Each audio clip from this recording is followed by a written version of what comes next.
We all know energy demand in South Asia is booming, and with the land scarce countries, rooftop solar and distributed energy makes a lot of sense. And that's a very critical and important topic we want to discuss today. We try to create a session where we can learn from the regional counterparts to present their rooftop solar journey and what exchange on ideas and solutions and mitigation strategies we can discuss. So without further ado, let me now kindly invite Ms. Monalizia Hazra, Senior Regional Energy Specialist and Mission Environment Officer at USAID India for the welcome remarks. Over to you, Monali.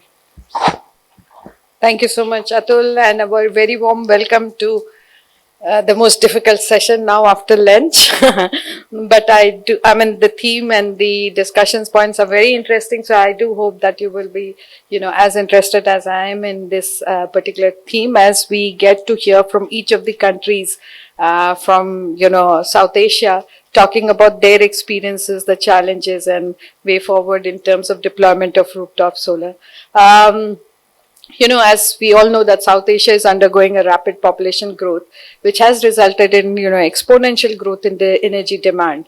And in countries like Bangladesh, Bhutan, India, Nepal, and Sri Lanka, electricity demand has averaged over 5% annual growth in the past 2 decades and is projected to more than double by 2050. Fossil fuel account for approximately 80% of the energy production in South Asia, with the power sector being the largest contributor to carbon emission, responsible for 68% of total emission. At the same time, we all know that South Asia has abundant resources, clean energy resources, whether it's the hydro resources or the renewable resources.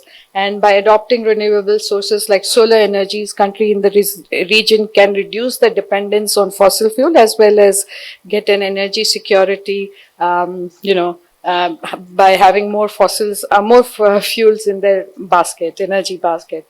Within the solar energy sector, rooftop solar has gained traction as an excellent sustainable solution for meeting energy demands owing to its several key benefits.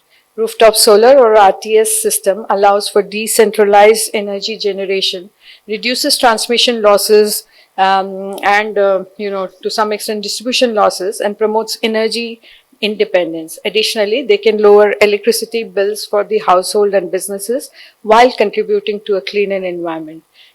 Deployment of rooftop solar presents a significant opportunity for South Asia to transition to a more sustainable path.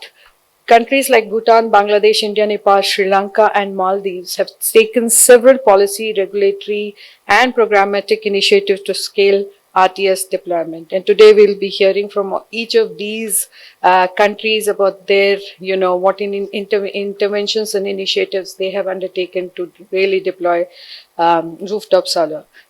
USAID has been working and has been, supporting the rooftop journey, the solar journey, or you can say the rooftop journey in the region.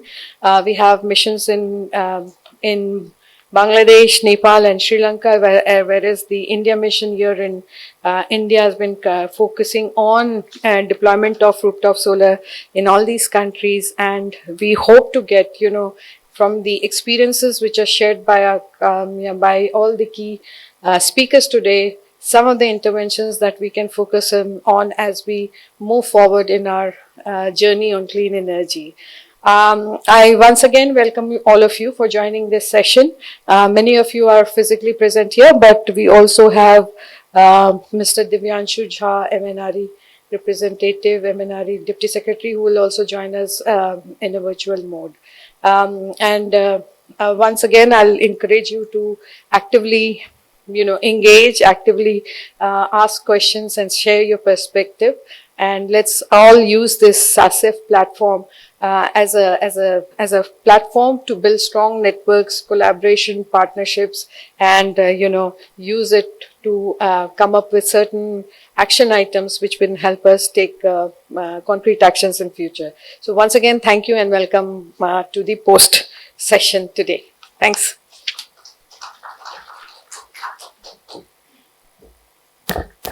Thank you, Monali. So with this, let me invite Mr. Balwan Joshi, MD, IDAM Infra, and the extended partners of USAID SARE program to set the context and invite the presenters for today. Thank you. Thanks a lot, Atul. Thank you, Monali, USAID, SAREP program, for inviting me over here and actually organizing this wonderful, insightful event, that is SACEF, South Asia Clean Energy Forum. It provides really a unique opportunity for all the countries, participating countries, to exchange ideas, to see what we can do together to promote clean energy. As Atul said, I have been asked to set the context and then subsequently moderate the session. So what is the context for this particular discussion that we are having? Why South Asia is so critical in the battle for climate change? We talk about a climate change, but how many of us really know, if we do the count of the top 10 vulnerable cities or climate change vulnerable cities in the world, do we know 5 out of those cities are actually in South Asia?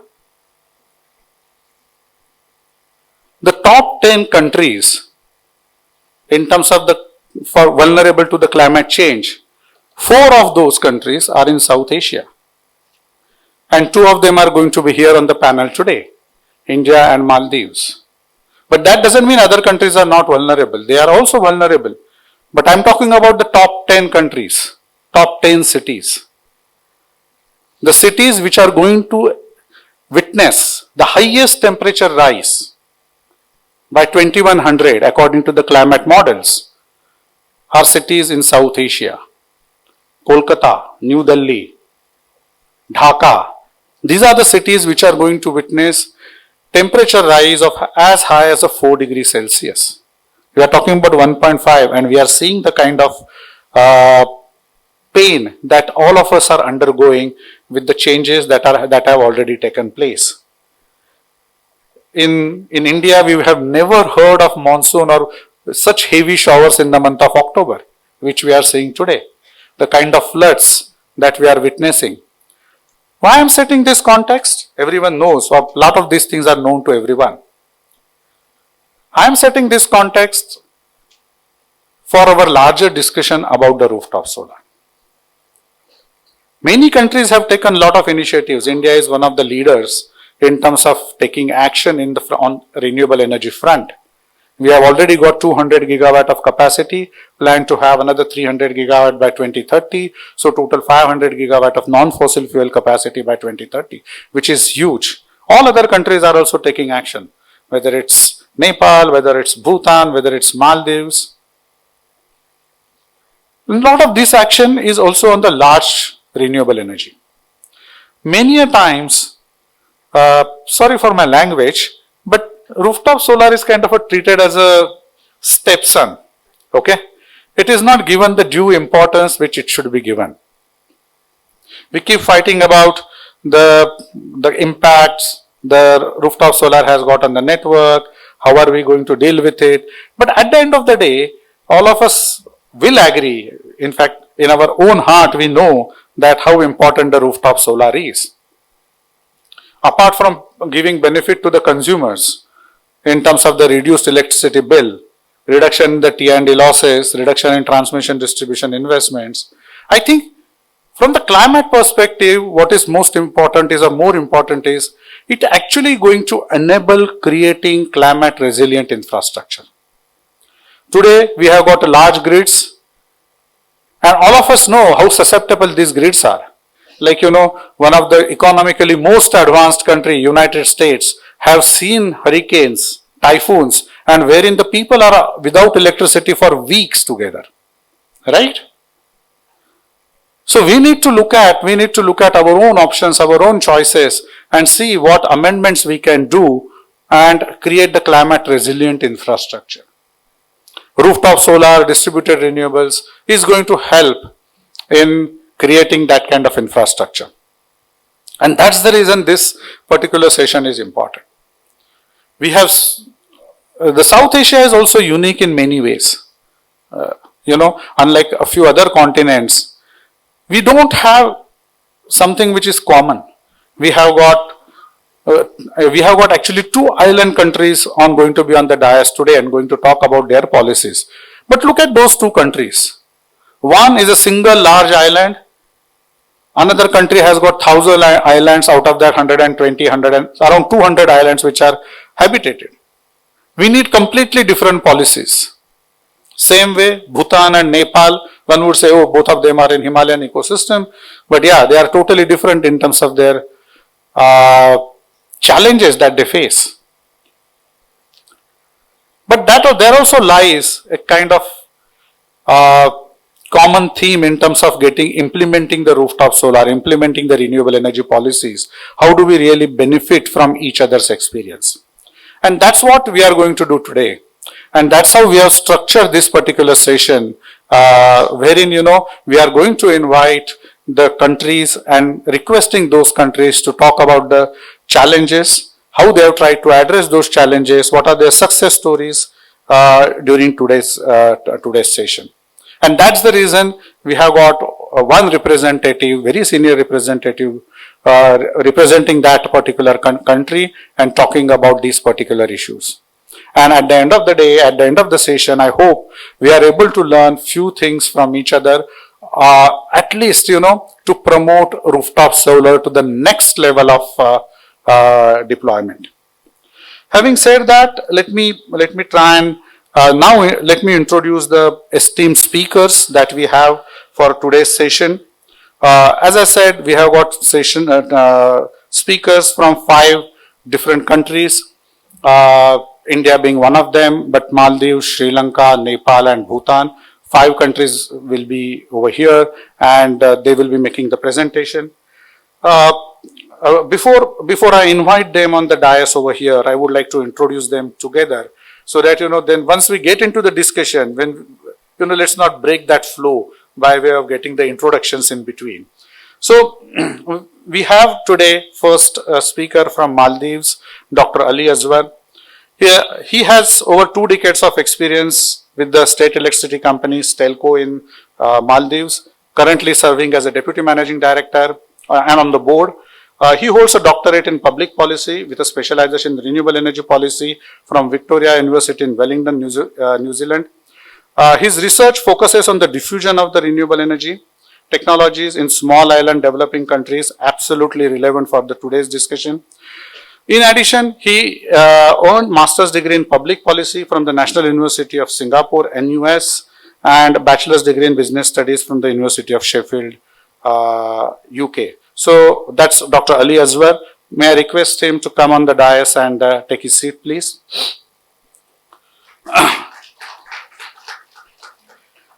Next speaker that we have, Madam Devi Deki Chudan. I hope I have pronounced it correctly, madam. If it's wrong, please forgive my pronunciation.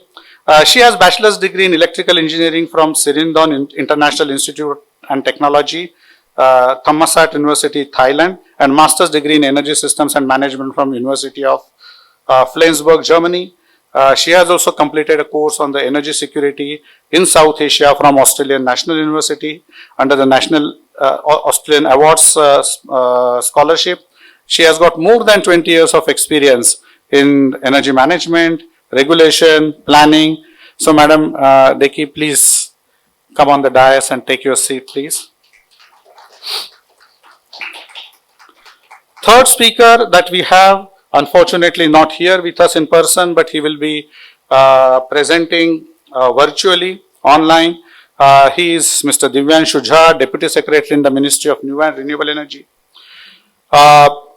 in the Government of India, where he is actually right now heading the rooftop solar program. USAID SAREF does a lot of work with the government and also on this particular program. His experience spans both state government as well as the central government with key assignments in urban development, health policy and RE initiatives. He has held various important positions as a Deputy Commissioner, District Magistrate, as well as the Director of Jharkhand State Arogya Society. He is an engineering graduate, computer science from IIT Kanpur and 2014 IAS officer from Jharkhand cadre. So let's welcome him and we will look forward to listen to you. Then we have Mr. Atula from Sri Lanka. He is the Director General of the Sri Lanka Sustainable Energy Authority since 2022, and he is the former Director of the Renewable Energy at same SLE, that is the Sri Lanka Sustainable Energy Authority, an engineering graduate from the University of Paradenia. He did his Master of Engineering at the University of Muratua and is also Chartered Engineer of the Institute of Engineers. So may I request Mr. Atula to please come on the dais. Last but certainly not the least, Dr. Ram from Nepal. He is chairperson of the Nepal Electricity Regulatory Commission. Please, sir. He has got over 2 decades of experience in implementing hydropower, renewable energy programs, and electricity regulation at a national and international level, serving in both executive as well as the advisory roles. He currently serves as the chairman, as I said, of the Nepal Electricity Regulatory Commission, which is mandated to regulate generation, transmission, and distribution, as well as trade in the electricity. He holds master's degree as well as PhD in renewable energy and bachelor's degree in civil engineering. So, welcome to the dais, sir. Looking forward to hear from you. As I said, we have Mr. Divyanshu Jha from Ministry of New and Renewable Energy, who also leads PM Surya Ghar Yojana, which is the flagship program of the Government of India in the rooftop solar sector. 10 million households and expected capacity addition of 30 gigawatt. So that's the kind of a scale size of the program which the government has launched, and I would request him to present his views as over here.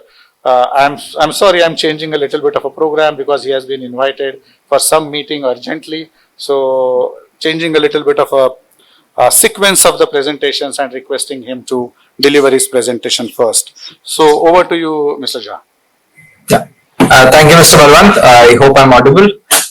Again, my apologies for joining in online. I was really looking forward to attending in person, but was held back at the last moment, which is why I couldn't make it. It's a very illustrious panel, and I do hope that I'll be able to do justice to what I've been asked to present on.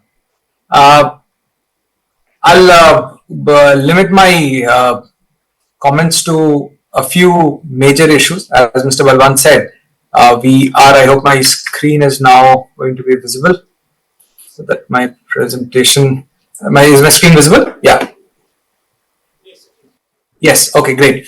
Right, so we will largely, I'll try to cover a few basic points of what we in India have been looking at rooftop solar in one way or the other over the last 10 years or so. But I think this program has gotten off to a major restart, or a major reset in February 2014 when we launched the PM Surya Ghar Muft Bijli Yojana, or the free electricity mission, basically to kind of enable energy independence in India.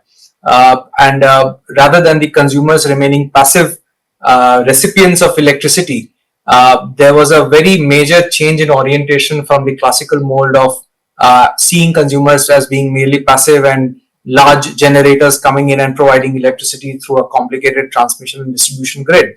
There was a very major, a philosophical reorientation at the highest level, that if a consumer wants to generate his own electricity and wants to become self-sufficient in his energy production, who is the government to kind of stop them, right? So that is a very major reset in terms of the the perspective on how we see this, and that is what kind of led to the launch of this PM Surya Ghar mission, which I'll refer to as PMSG off and on.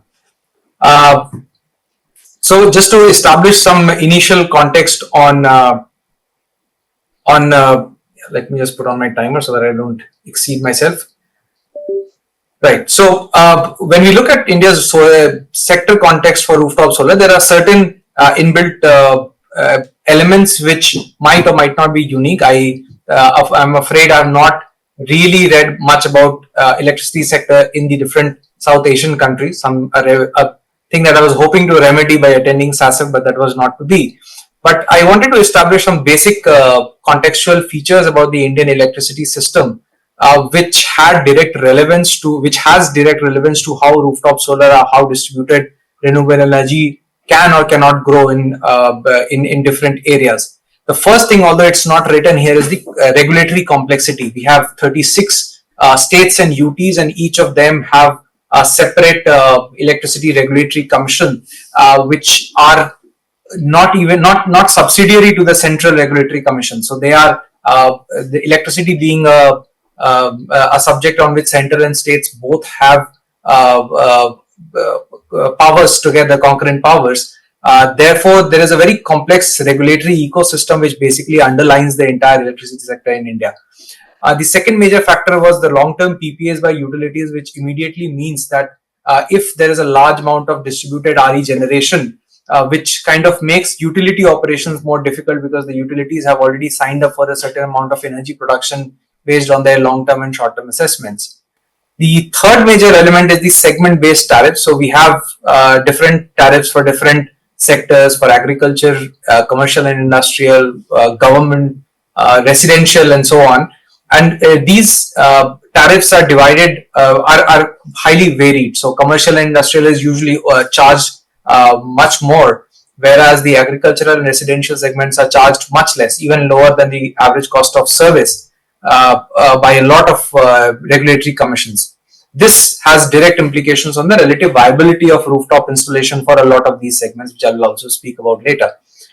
The fourth major element is on the dire finances of state-owned DISCOMs. So distribution companies in India are largely state-owned. They have classically been derived from earlier electricity boards, and a lot of them have had major issues in terms of getting adequate revenues generated, making sure that their account books line up and that they're able to generate enough revenue to cover their costs. So there is a major issue, but at the end of the day, these distribution companies are the one which are catering to the last man on the mile. The poorest segments, the most marginalized groups are being serviced by these distribution companies, and there is a lot of social good and public good that is associated with the continued existence of these distribution companies. So financial viability of these distribution companies is critical for the government to make sure that these services are being continued. And lastly, low capex on distribution strengthening. So while the distribution network is has grown very significantly in the last 5 to 10 years, especially due to the requirements of electrifying the entire country and making sure that no hamlet and no household is left out. But even then, to make sure that adequate renewable energy injection can be handled at the local grid level, we have not reached a position, except in maybe a few clusters in Gujarat, that we have really looked at how RE injection into the distribution grid will be handled by increasing capital expenditures on these kinds of strengthening. So these are the kind of features that we had to look at. And when we looked at the residential segment, as I said, in February, something very unique happened, where the Honorable Prime Minister launched the PM Surya Ghar mission, which I'll cover in the next slide. But even within this, you can clearly see that something has really fundamentally changed. If you see in the last 10 years before February, India installed around 8 lakh residential rooftop systems. I'm speaking about residential only. 8 lakh residential rooftop systems.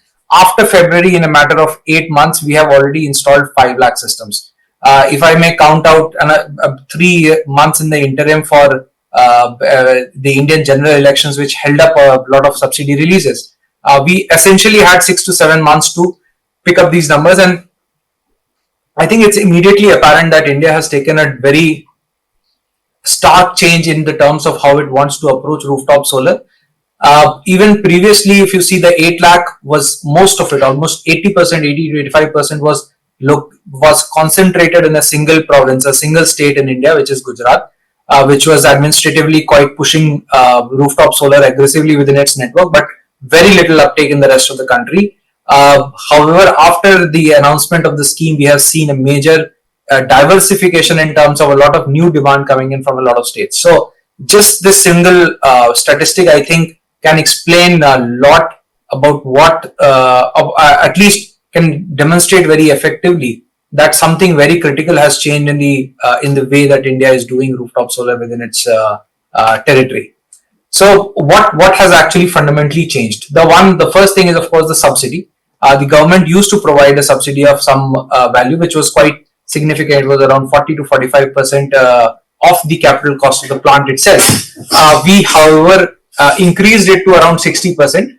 A decent increase, but is that what has propelled it to a 10x level of deployment? I do not believe so. I think more than the subsidy, I think the way that we have changed the system of supporting rooftop solar in India has led to a major uptake in this. So what is the major model? We have basically taken the state out of the implementation process. Earlier implementation used to rely on a very complicated set of very capacity intensive steps of public procurement.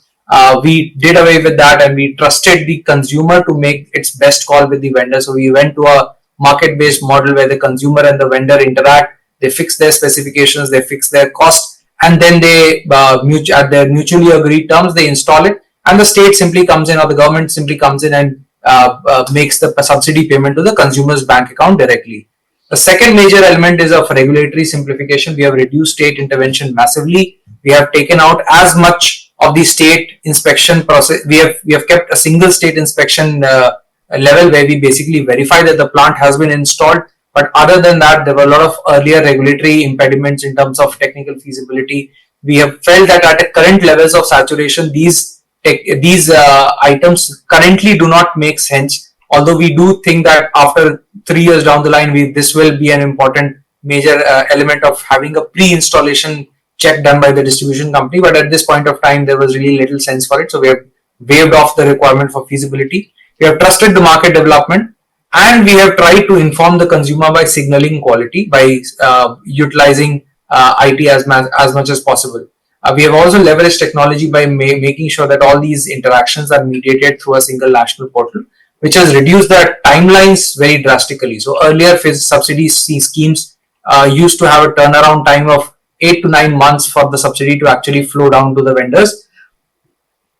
Now we are able to release the subsidy within 10 days of a claim being raised, which will further reduce to around 3 to 4 days. This leads to a lot of capital churning within the market, and the working capital requirements of the vendors also massively goes down, and it generally increases the efficiency of the whole process. So we have a 10 million target of residential rooftop systems by 26-27 with a subsidy of around $1,000 per system for 3 kilowatt systems, which has a cost of around $600 to $700 per kilowatt. So this basically translates into a subsidy support of around 60%, 50 to 60% in these cases. We have, as you can see, we have focused on the smaller systems rather than subsidizing for large ones. Application processing is through a national portal. We provide low interest loans in collaboration with public sector banks. We have taken a target of also skilling. So we feel that it's an important part of our green economy development for a skilling of 3 lakh manpower and an outlay of $10 million. Just to kind of show what trusting the market means. This is an infographic of how many vendors do we have on the portal for doing these installations. As you can see, there has been a gradual maturity coming in. So new entrepreneurs are coming in from the left side, which is the inactive vendors, the vendors with 0 installations. That number is gradually declining over a period of time. But small vendors in the 1 to 20 category, that is gradually increasing. So that shows that new entrepreneurs are coming into this sector, which is a very good sign. But at the right hand side, we will also see that people who have achieved scale of doing 100 to 500 installations and greater than 500 installations is also increasing, which basically means the fact that, word of mouth, large players are able to have a larger ability to continuously increase and market themselves to new people. So we feel that this is a very nice. Sorry. The slide is not changed. We are on the subsidy release slide. So if you can reshare the screen. Yeah, is that? That's fine. Yeah, vendor distribution. Thank you. Okay, good. Sorry. So on the 1 to 20, you can see new entrepreneurs coming in every month. So the blue is the June, the orange is the August, and gray is October.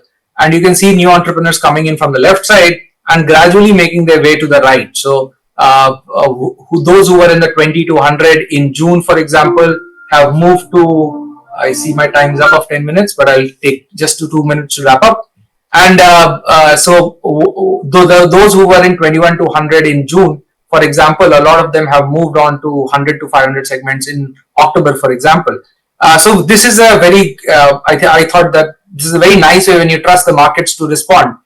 This is what the markets end up doing. And we feel that this is very good architecturally sound way to kind of push rooftop solar, especially where government subsidies being provided.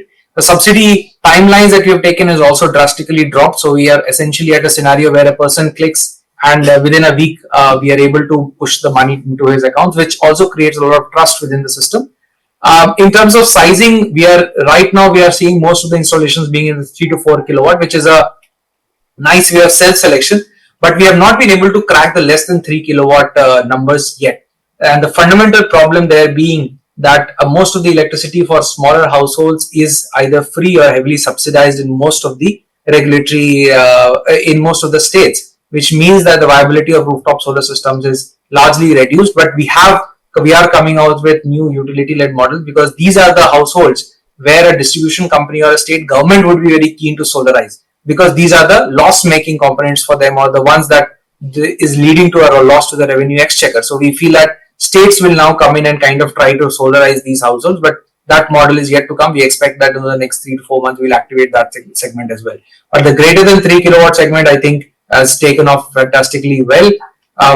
Way forward, we are tracking live generation. We have to enable transparency in benefits in terms of net metering, making sure that the bills are being matched properly and the discoms are passing on the benefits to the consumers. Quality management is a major focus for us. How do we make sure that these rooftop systems are generating? And for that, we are doing a major integration with inverter OEMs to get that generation data and to send alerts to consumers to make sure that they clean this properly. Helping discoms in grid planning is one of our longer term objectives, to make sure that they are cognizant of this increasing electricity generation within the network. And new models of implementation, as I said, either using virtual net metering or doing utility-led models where the state governments try to solarize their subsidized households, and targeting subsidized households through these unique models is some of our key elements. C&I will say skip, because, as I said, there are some issues that we continue to have of free electricity households. Levy of grid charges, discoms are also reacting for the loss of their revenue generating consumers, and in terms of new grid charges that are coming in, how do we handle that is one of our questions that we have to grapple with moving forward. Impact on discom finances and battery storage. This scheme till now has not really spoken about battery storage yet, but I think over the next couple of years we'll see a lot of grid responsive battery also coming into the network, and we are working with a lot of technical agency partners, including USAID, on seeing what the future holds for us and what a future electricity segment for India means. So that would be from my side. Thank you very much, and again, my apologies for not being there in person.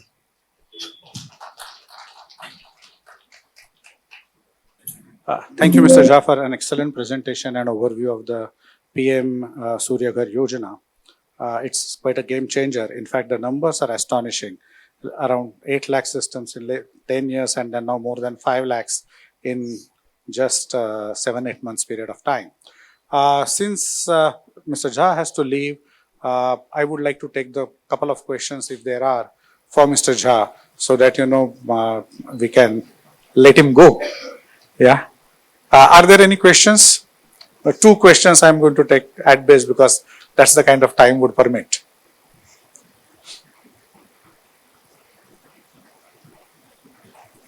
Okay, till such time, somebody from audience makes up mind to ask the question. Let me ask you one question. See, this is a very ambitious scheme, targeting 3 kilowatt small households, and maintaining the quality of the system, longevity of the system is one of the major challenges. You mentioned that you are looking at the quality as an aspect, but can you throw some more light on how do you really intend to do that, this whole quality aspect? Because when we talk about a rooftop solar system, that is one of the first thing that comes to mind, where the system would last, how much it would generate, how do we really track that generation, and from the government's perspective, how do we really ensure that subsidy doesn't go in vain? Right. So a very important question. My answer to that would be 2-pronged. One is that the government is subsidizing a part of it, a significant part of it, but still a part of it, right? The consumer still has to come in and make some payments from his own side for the installation of the system. And I feel that number one, the consumer is the best kind of person on the ground to kind of assess and make his own calls. This, of course, has to be aided by a lot of consumer awareness in terms of how these systems are to be run. So we are doing that, and we feel that that will make the consumer more aware about these energy generation aspects and what he or she should expect from these systems. We understand that because it's a technical system, the consumer awareness will not be sufficient. So we are working on how do we handle this information asymmetry between the vendor and the consumer, so that the consumer makes his best decision. So for that, we have a vendor rating program that is being rolled out, which essentially it's a mix of consumer feedback as well as physical inspection of a certain number of systems installed by that vendor, so that we are able to kind of give the consumer some more confidence in terms of which vendor to trust and which vendor not to trust, right? So I think in this business model, a lot of vendors who want to be there for a longer period of time will make sure that the proper operation and maintenance services are being provided, and because our feedback takes into consideration that aspect of it, therefore the consumers will be cognizant of having this as a disincentive for them. The scheme, of course, covers operation and maintenance for 5 years by the vendors. And how do we make sure that there is adequate discipline within the vendors? We feel that the lure of getting better ratings and maybe getting higher visibility for new prospective consumers is an important incentive for them to perform. The third leg of our approach to this is, of course, for live generation data tracking. Now, this is a bit of a problem because this has additional costs, especially if we cannot presuppose that there will be a Wi-Fi in every household. And if we add an eSIM based monitoring system, then it adds to the cost. So what we are exploring is a collective procurement, which is a collective procurement subscription model, wherein we will try to get generation data reporting at lower costs, so that we are able to aggregate demand and drive down costs. Because if my system is getting me savings of 1,000 rupees and I'm paying out 200 rupees monthly for a SIM, that doesn't really make much sense, right? But if I'm able to drive it down to around the rate of 20 to 50 rupees per month, that is something that is of decent value to me, right? So we are exploring that option, and we are working with inverter OEMs to make sure that once the data transmission layer is there, then we are also able to get the generation data in a 15-minute or a 1 hour time block. Based on this, we will then ask our again a very vibrant IT ecosystem that we have. We will ask people to build services on top of that, so that they're able to generate alerts to consumers and make sure that people are aware that they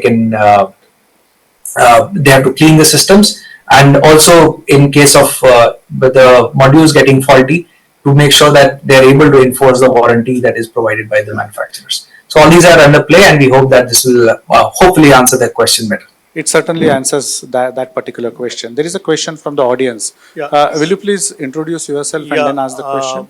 So I am Surya Narayan. I represent a private infrastructure development group called Infraco Asia. We invest in sustainable development impact, creating opportunities. My question to you, Mr. Jha, is, yes, you have already articulated that there are challenges with the utilities to permit that. I'm sure all the other states, all other countries also are going to face this problem. The challenge is the state utilities are already bleeding.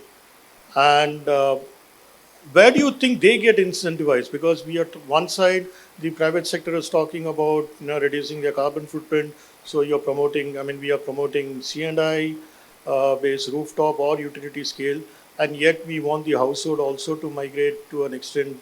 It's a great number that you have achieved, no doubt about it.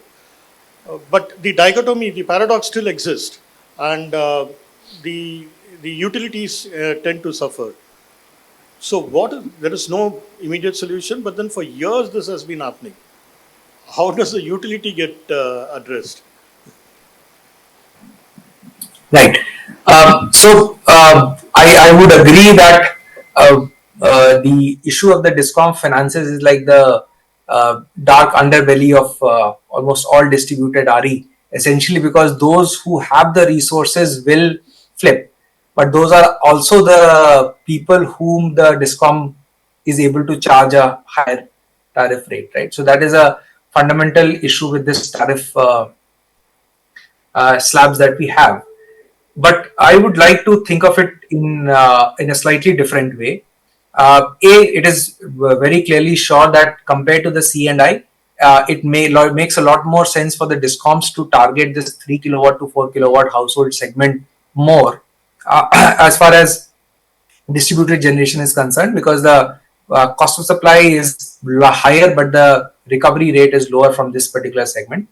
On the 1 to 2 kilowatt segment is actually what I'm most bullish about moving forward. Till now, the escalation that we have seen has largely been in the greater than 3 kilowatt segment.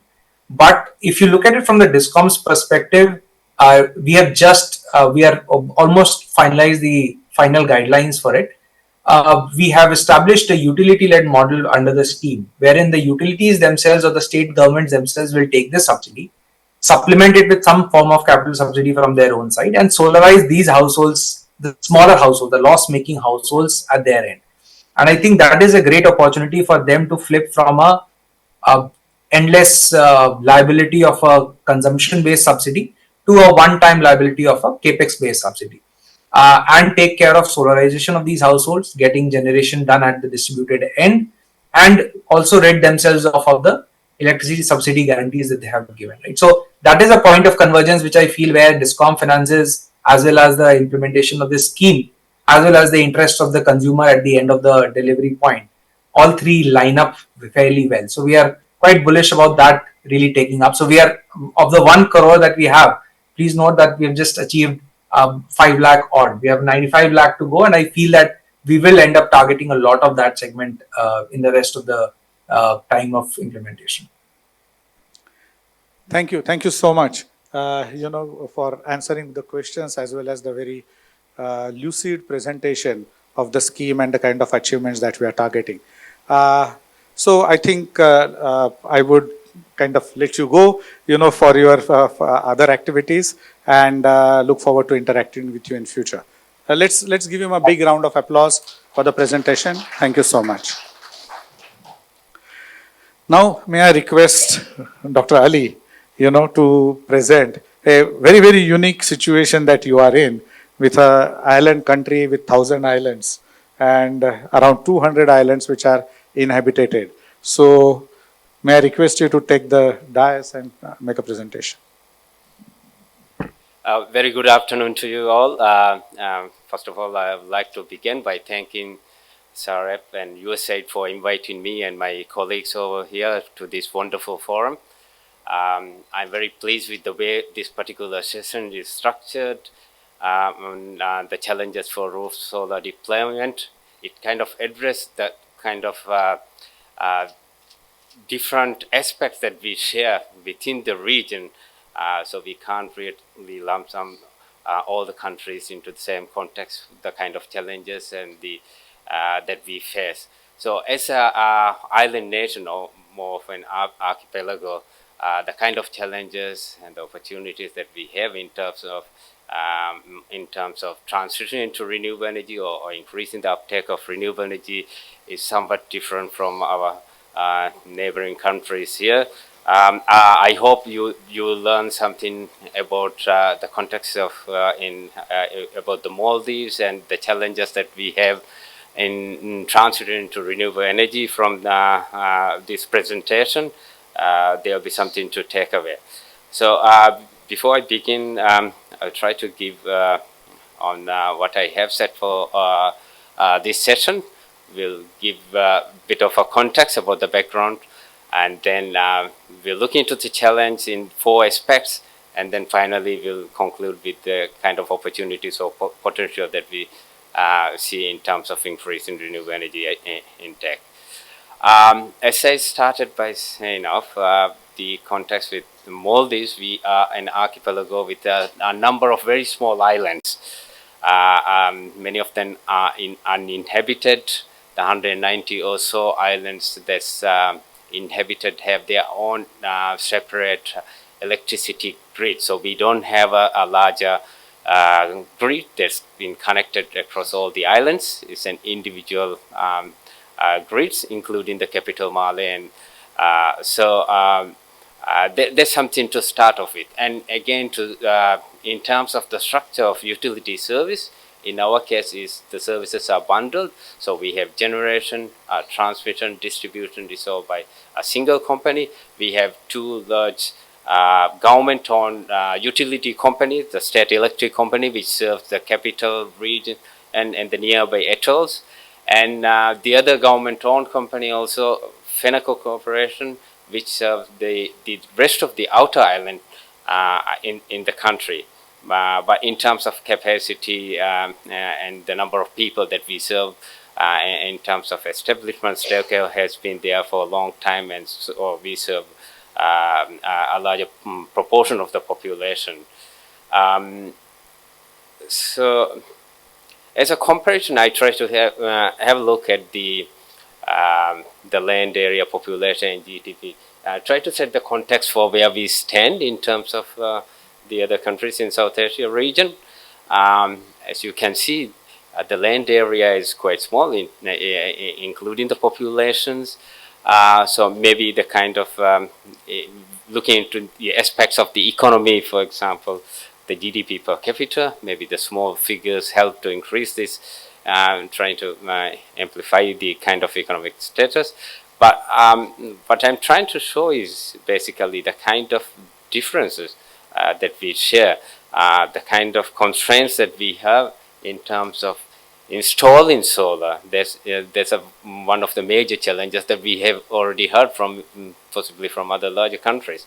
So in the smaller context, you can imagine the kind of challenges that we can have in terms of deployment at a larger scale.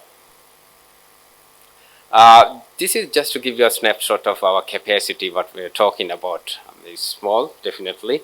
In terms of capacity, I've looked into here in different segments. We have 170 or so resort islands, which has installed capacity of around 210 megawatts. The inhabited islands around 319. Industrial, some of the industrial islands, 20 megawatt or so. Along these lines, what I mentioned earlier is based on diesel-based generation. So the renewable component is around, the person who did the figures told me just before I came here, now it stands around 68 megawatt. So, so you can see the kind of scale we are in at the moment in terms of installed capacity of electricity generation with respect to solar. These are some of the schemes or projects that we have at the moment in, with the government-owned large utility corporation, Stelco. So net metering is a huge thing that the government introduced a few years ago. So residents, business, they are able to generate their own rooftop solar to our utility grid, and they can offset the generation with the kind of electricity that they buy from the grid. And we have power purchasing arrangements. So the World Bank and the ADB themselves, they have different programs that running in the country. One of the massive PPA projects that we have in Greater Male is, as you can see here, then over 5 megawatt installation that came from the World Bank associated programs. So there are a number of schemes or programs that are already ongoing to support the intake of renewable energy in the country. In terms of our own installation in the Greater Male area, the capital, and the rest of the islands that we serve, I hope you can see there is quite a much of increase in terms of installation the last few years. So it's over like 12 megawatt in terms of install capacity. With the kind of programs that we have at the moment, we do anticipate this number to grow much more significantly in the coming few years. So to head on to the challenge specifically, as I mentioned earlier, I will try to break it down into these 4 aspects. So to start off with the geographical limitations and challenges. In terms of practicality about installations, there are a lot of logistics involved, the challenges. But more so, I would say that what's unique about it as an island setting for us would be the kind of humidity, salt water exposure, and so forth. Because in any case, you will be installing the same kind of solar panels that you can find in other places. But in our context, if we need to have marine grade steels and so forth in order to ensure the longevity of these structures and so forth. The other thing that I would like to highlight with respect to geography would be rough seas and seasonal harsh weather that we face. Because of the limited space, ideally we can use the large lagoon area or the sea nearby the island. But the challenge is these environments are not so favorable in terms of installing or keeping floating solar to a large scale. You don't find such a large installation of solar PV in rough sea. It is quite ideal for lakes, rivers, where the water is stagnant. It's not much rough. So in terms of anchoring and placing them, so these are the kind of additional challenges we have in terms of getting utility scale installation, because as you have seen in the previous pictures in this presentation, the islands are quite often quite small, so we don't have much space to install large scale utility scale installation within the island, either in roof mounted or ground mounted structure itself. So we need to go beyond and have to utilize the lagoon or the sea. So these are the kind of significant challenges we need to overcome, how to install these solar panels on the sea. Infrastructure limitations, I think I kind of touch on this bit, but the space constraint is one of the major limiting factor. The existing structures, houses or buildings sometimes doesn't really suit the installation of these heavy structures.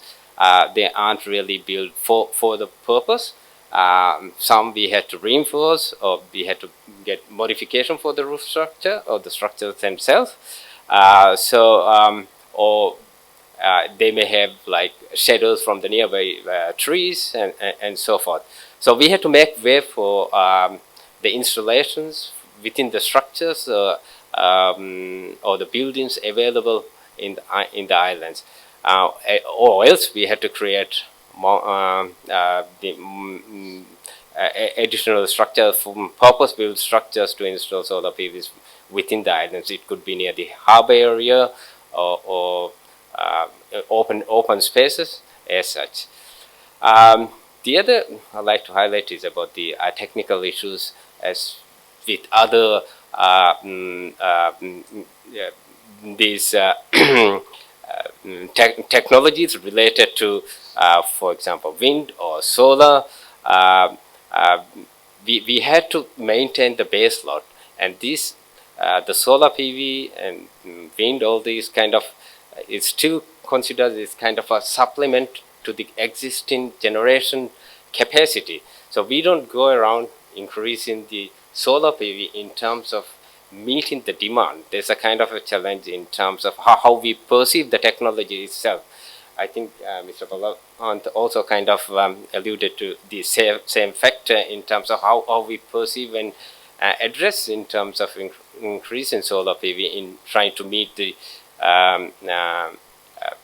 energy demand in places. So because of the nature of generations, we had to still rely on a technology that can give base load rather than that could address a peak load in some sense. So, or else we have to invest on the storage capacity. In our case, it's we are only left with battery. So that increases the cost, and there's an additional challenge that we have to address. I just mentioned about the cost, but this is a thing that we always comes, and we are very familiar with in terms of hindrance or challenge in terms of deployment of renewable technologies along with solar. But I would say even in our case, the initial investment could be high. But in terms of repayment, we know from experience, from stress, the payment is high. So this is no excuse in terms of delaying investment or for not expanding, but the challenge is meeting the initial investment cost. And at the same time, we have to appreciate there with the call for actions on climate change and with the increasing number of different initiatives, there are talks about number of different climate funds and avenues to tap into. But from experience, we know in practice we don't have those kind of opportunities available easily where we can go and tap and use those resources. So the existing local financial arrangements are not quite easy or approachable for most of the investors, including households. The kind of equity, mortgage, administrative regulation that's required is not very attractive for every consumers to tap into these schemes that's available in the financial sector. Finally, on the social and cultural considerations, one of the aspects that I like to emphasize is the resort sector came up after we started to have electricity in inhabited islands. What we notice is the tourist resorts also followed the same pattern, the same thing that what they were doing in inhabited islands in terms of providing electricity. They have number of diesel-based generator sets and replicate the whole process. So because there's something that they can see, that's something that works, and so they replicate the same process in resort island where they have much capacity, financial capacity and technical capacity in terms of addressing their energy needs, including to meet it along with renewable resource. I think, but the problem in the industry is we don't have a sample or example case to demonstrate this is how you do renewable energy resource in an island sitting. So if we have an example or demonstrative project where it is successful, where we can celebrate and show to the resort islands particularly, we know like they will be more than willing to transition and replicate the same process in this. So unfortunately, we haven't moved there, and that's I think one of the hurdles for like even the resort owner to make that move in terms of transition to renewable, or in terms of using greater composition of renewable for electricity generation. I mentioned about the aesthetic concerns as well. This is also something that particularly that we get from tourism sector related aspects. There's a kind of view that installing solar PV might spoil the view. The kind of tourism that we have is very much about beauty and nature and so forth. So, so even now in tourist resort where they have a number of solar panels installed in the resort, you'll find them installed in staff areas or staff buildings, not much in guest accommodations or in guest rooms.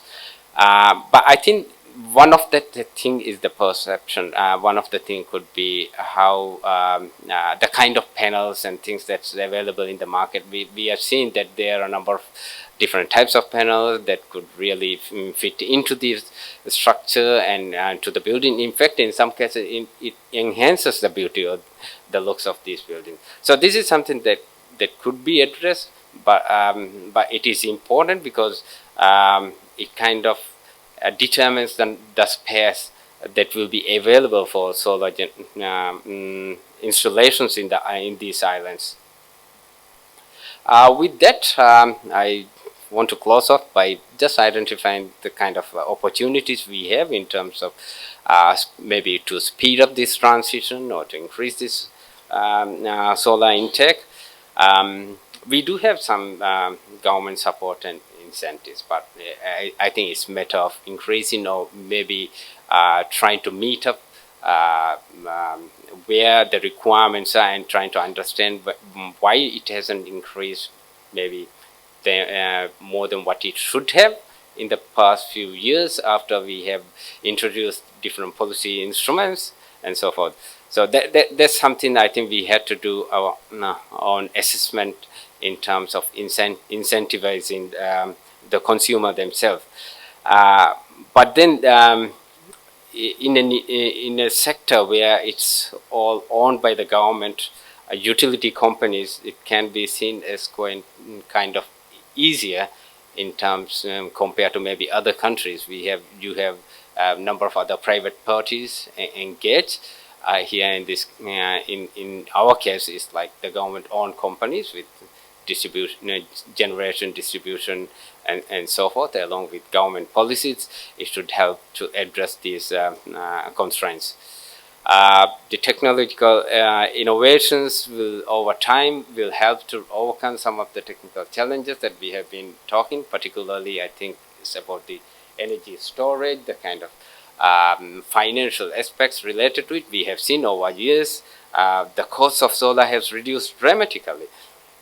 Maybe it hasn't been the case of with the storage in the same manner so far, but it has also started to reduce.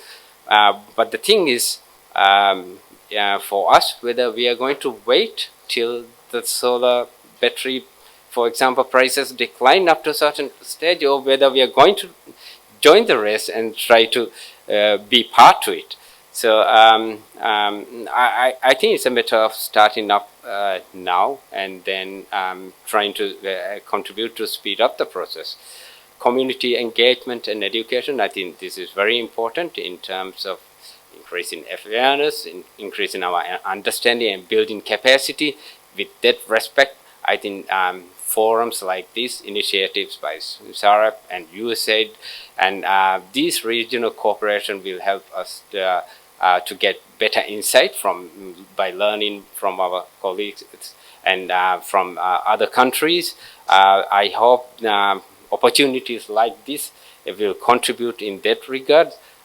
With that, I will conclude this and looking forward to answer your questions. And I hope this has been helpful to you as well. Thank you.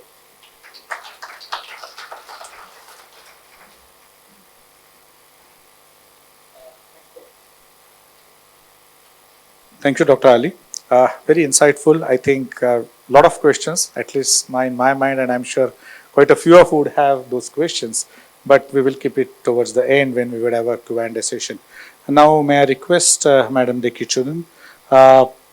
My apologies, I didn't mention earlier that she is a CEO of the Electricity Regulatory Authority in Bhutan. We are looking forward to hear from you, madam. Thank you, sir.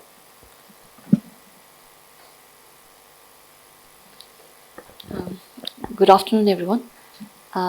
It's a pleasure to be here at this forum, and I would like to thank USAID and SACEF for inviting me and my colleagues here, and also like to thank the earlier presenters for really providing overview of what's happening in their own countries. While we are very different countries in terms of geography and also other aspects, but I think they were very inspiring for us because we are just embarking on our solar journey, and for us it was really inspiring, and also I took a lot of lessons that I could take back home. Okay, coming back to Bhutan's journey, solar journey, I thought before I delve into the solar rooftop development per se, I would like to just provide a brief overview or just to set the context of how we are developing solar. So just a background on the energy supply situation in Bhutan. And basically in Bhutan, we are blessed with a lot of hydropower potential, as my friends earlier shared. And we have about 33 megawatt of 1,000 megawatt of techno-economical potentially hydropower resource. And from that, I think around 5,000 megawatt is either installed or it's under construction, so total. And in addition, we also have 12 gigawatt of megawatt, 12,000 megawatt potential of solar PV, whereas we just have installed about 5 megawatt. and we have a 23 megawatt solar utility scale solar project under construction. And on the wind also we have some wind, and we're also trying to explore how we can develop that through a 23 megawatt project which is under study. So if you look at the overall resource potential, while we are dominated by hydro, we also have a lot of solar, and for that we see that it can really complement the hydropower resource that we have, especially in winter when we have low generation. And in terms of demand, like in all other South Asian countries, we are seeing a huge surge in demand, and we had about 955 megawatt of solar, megawatt of peak demand last year in December. And we see that going up to about 4,000 megawatt by 2040. So it's going to be a huge growth in demand for Bhutan. And in terms of energy transition, well, because of our hydropower resource, we are carbon negative, and we have committed to carbon neutrality for times to come. And we were exporting a lot of our hydropower to India, and that was offsetting the emissions there. But the situation is changing. Our demand is growing, and our firm power demand is outstripping the demand that we have. And we are also forecasting a peak demand of 11,000 megawatt, 1,100 megawatt by 2025, and which will again go up to about 4,000 megawatt in 2040. So in this situation, we are seeing an increasing dependence on import of electricity and also import of fossil fuel for transport and industries. And because of that, the carbon neutrality or the carbon negative status that we have is going to become increasingly a challenge for Bhutan to maintain. And we need to really see that we have adequate investments to take care of that. So because of that, the government is working on a lot of renewable energy developments, and among them, we are looking at about adding about 20 gigawatt of hydropower capacity by 2040, another 5 gigawatt of solar by 2040, and we're also looking at other renewable energy sources like wind, geothermal, biogas, waste energy to provide 2.5% of our total energy supply by 2034. And in addition, we're also looking at energy storage systems of reservoir schemes, pumped storage, hydrogen and battery storage, which are basically in pilot or study phase now.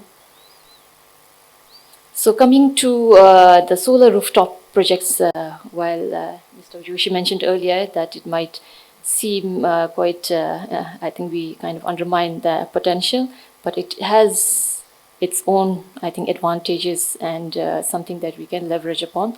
So in 13 5-year plan, we have a target of about installing 50 megawatt of solar rooftop systems in Bhutan, especially in the cities of Thimphu, Paro area, where it's like a lot of urban houses are there. And we have actually currently around 5 megawatt installed, systems installed just in the couple of years' time. So we are seeing a lot of interest, so it's very encouraging. And we also have a project with ADB, which is looking at installing 35 megawatt of solar rooftop systems, of which about 7.8 megawatt is under implementation. Basically, the idea is to have this installed on government offices, hospitals, schools, market and parking structures for now. And then we also would like to see how that can be scaled up to private residential buildings. And on the rural front, we also looking at, under the ADB financing itself, we are looking at how we can install 3 kilowatt solar systems on the rooftops of rural households, around 500 rural households, which are scattered all over the country. So this is just a pilot project. So we'll see how we can now learn lessons from there and scale it up further. So coming to the challenges, like shared by my earlier presenters, I think we have a lot of commonalities across the region. First is the financing. So given the capital cost, huge upfront cost, it's a challenge for people to put up systems on their roofs. and more so in Bhutan because we have to import everything, and transportation cost adds up to the overall cost. And access to finance is also very limited. Right now, we just have one bank offering a renewable energy loan, and besides that, I think it's a very limited interest from the financial institutions to provide such loans. And similarly, technology and skills constraint because we don't have manufacturing facilities or people skilled enough to roll it out on a national level.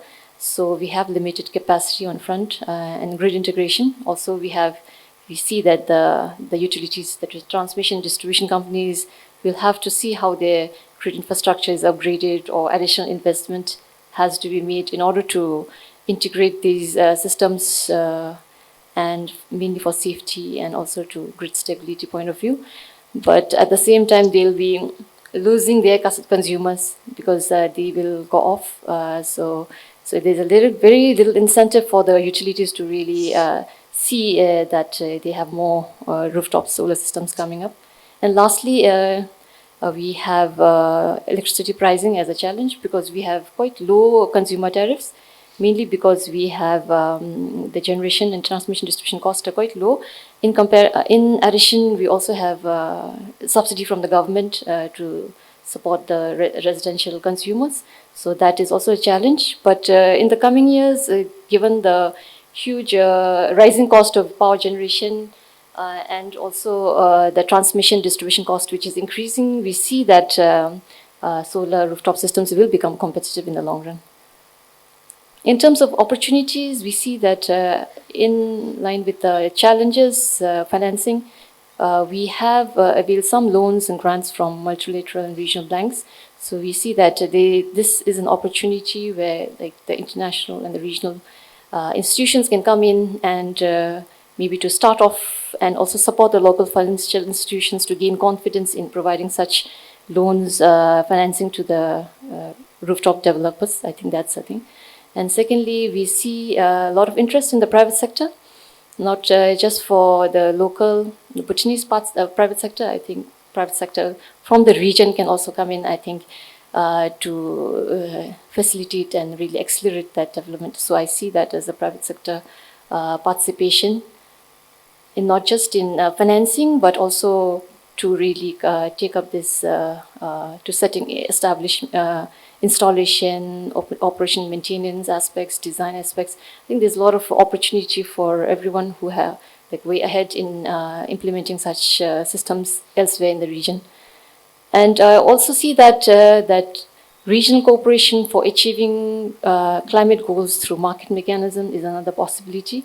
I think this is not just something that we need countries in the region can work on individually. I think if we cooperate and work together, I think we'd be able to achieve our climate goals much earlier. So this is something that I also see as an opportunity. And capacity building, this is solar development really requires a whole ecosystem. And so we need to really see that all stakeholders are able to contribute and support each other. So I think on that front also we have ISA, the International Solar Alliance, helping us with the development of policy and regulatory ecosystem, which is very critical. And at the same time, we have StarC project center in Bhutan, which is working towards improving the quality and certification framework. So these all stakeholders capacity building is also something that where we can have partners from all the region and international partners to working hand in hand together.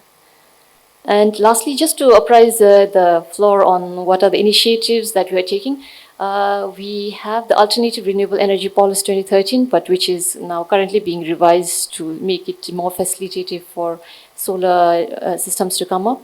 And we also have the government has issued a Renewable Energy Master Plan and a Renewable Energy Roadmap to really see that we are able to achieve our ambitious targets for solar. And on the regulatory front, the generation is still licensed in Bhutan, so we are working on how we can make the licensing process much simpler and easier for developers to come in. We are looking at technical safety standards, certification inspections, which might not be really, I think, facilitative if we have too many, I think, requirements. Like Mr. Jha mentioned in his earlier presentations, I think I'm taking lessons from there also, like how we can not compromise on the quality, but at the same time ensure that some standards are maintained. And we're also working on the grid integration regulation, the metering systems, business models, the tariff regulation that will really incentivize people to come in and invest in solar.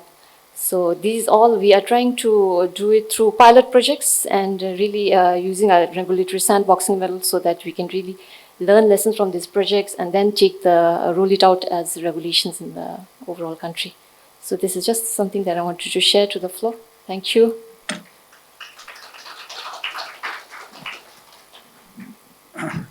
Thank you so much, madam. I just have one burning question. I can't stop myself from asking that one. Okay. You said the hydro potential in Bhutan is 33,000 megawatt. Okay. But in the same slide, you alluded to the higher imports of electricity as well as fuel.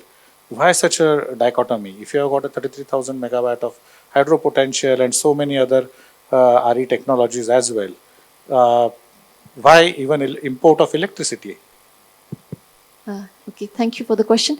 We have a huge potential, but we do not have the installed capacity as yet. The firm power is about 450 megawatt. So during the winter, we have low generation. So that's why we have to import from India. That's why we are trying to increase our firm capacity to about 4,000 so that we will not have that requirement throughout the year. Okay, thanks for this quick clarification. May I request Mr. Tula to, present another island country, a lot different than Maldives. Thank you.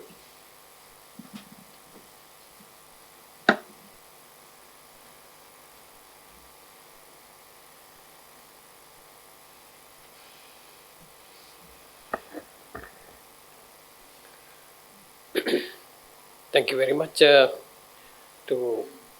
South Asia, to USAID and the officials of the South Asia Clean Energy Forum 2024 for organizing such a good event for exchanging the ideas about renewable energy development, especially today's discussion is on rooftop. And thank you very much for inviting us to be here to exchange our ideas. My topic is confined to our energy scenario in brief, our achievements, cumulative renewable energy capacity addition, renewable energy plan up to 2030, solar rooftop development and approaches.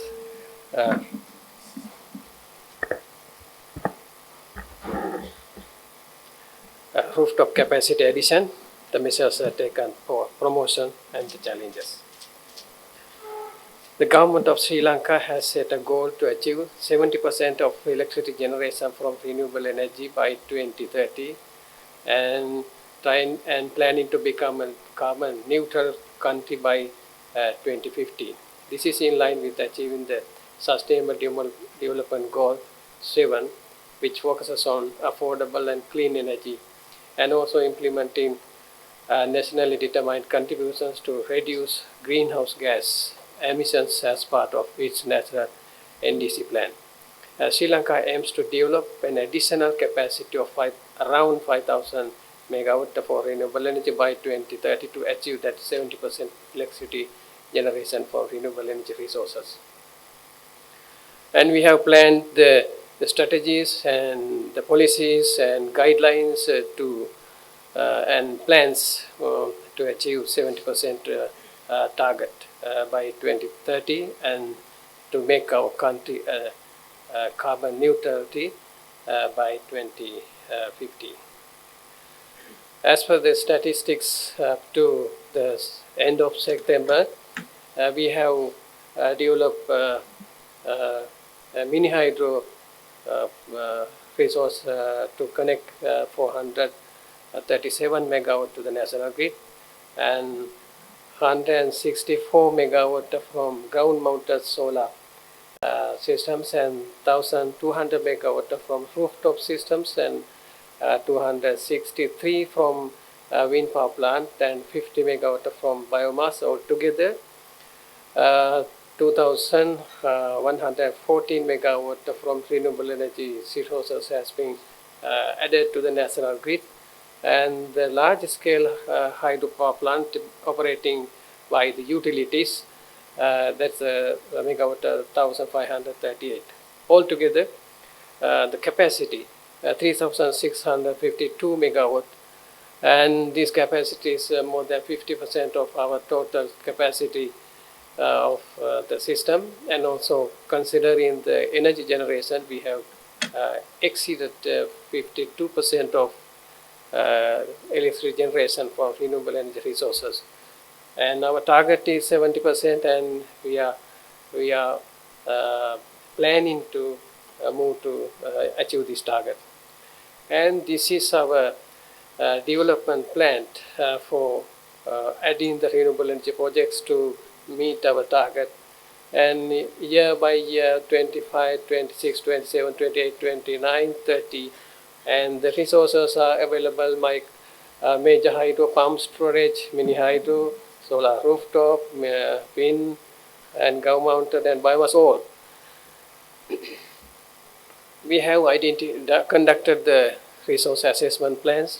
We have identified the resources, lands, and we have had discussions with the utilities to make their future plans to absorb these capacities to the national grid, to develop the infrastructure facilities, and this is a challenging task for Sustainable Energy Authority.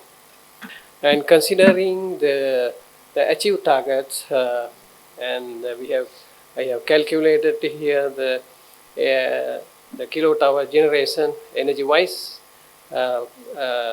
versus technology, and the emission reduction annually. This amount, this is an achievable target, and we are happy to say that more than 50% of our target has achieved, and our the emission reduction is also we have achieved that one. And considering the equivalent saving on importing oils to country annually, 813 billion rupees is going to be saved annually. This is also a remarkable achievement considering the renewable energy development. Now we will move to the rooftop development and approaches. Actually, we introduced these rooftop schemes in 2013, and we identified that these schemes are not accepted by the utilities and some private sectors, and we identified what are the issues and introduced new schemes like net accounting, net plus, and also we plan to introduce a tariff scheme to make it a good business. And we introduced the service the service provider schemes, and introduce the business opportunities for the private sector, and make it a good business for them. And considering all these things, and it was accepted by the private sectors and came to do their business. And we prepared the standards to comply with the IEC standards, and conducted a lot of awareness programs, including utilities, and measures were taken to remove the barriers for the promotion, like tax incentives.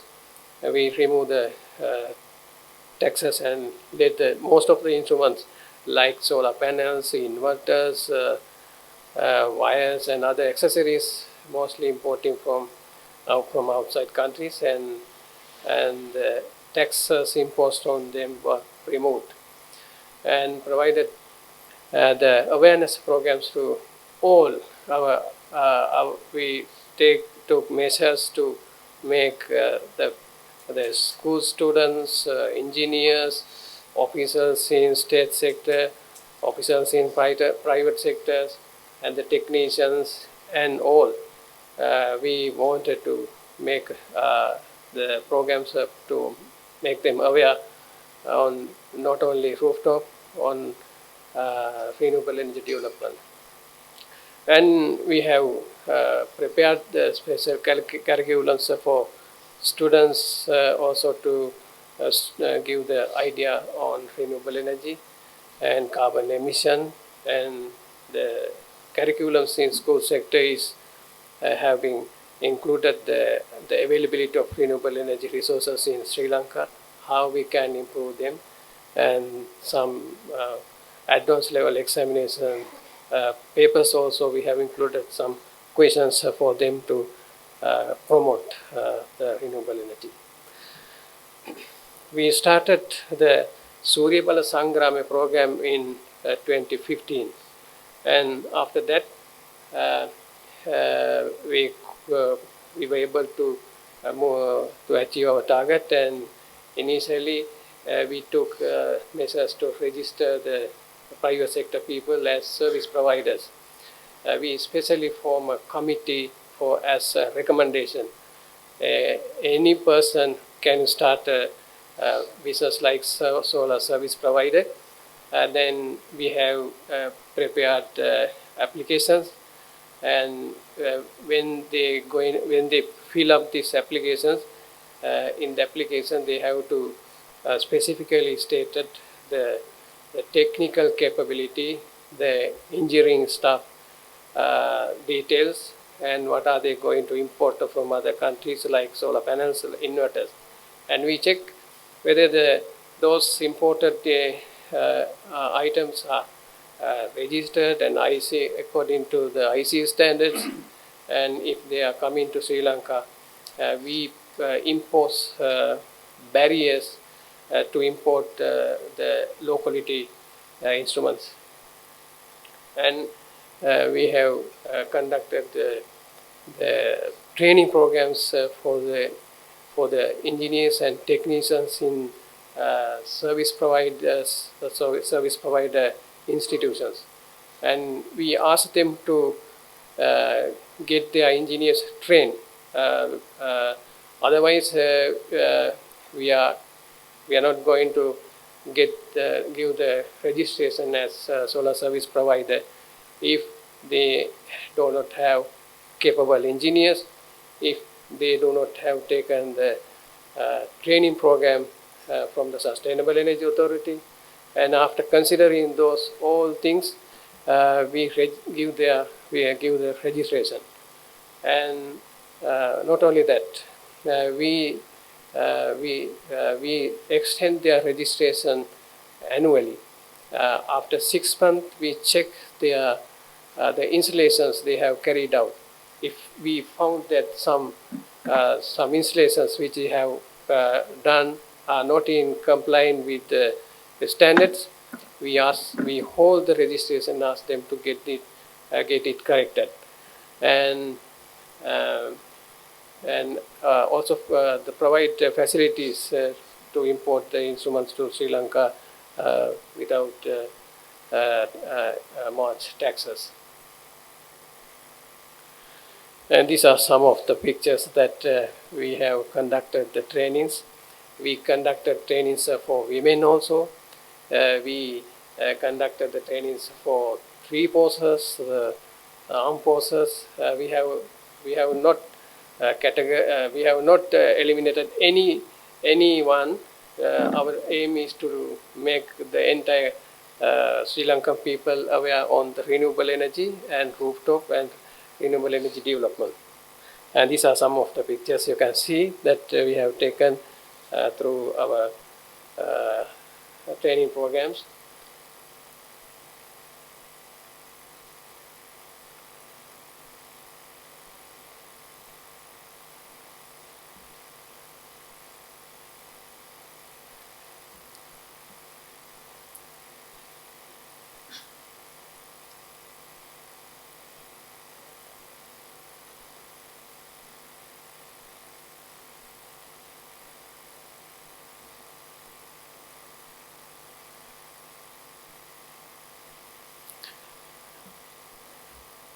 And now we have registered 416 companies as solar service providers.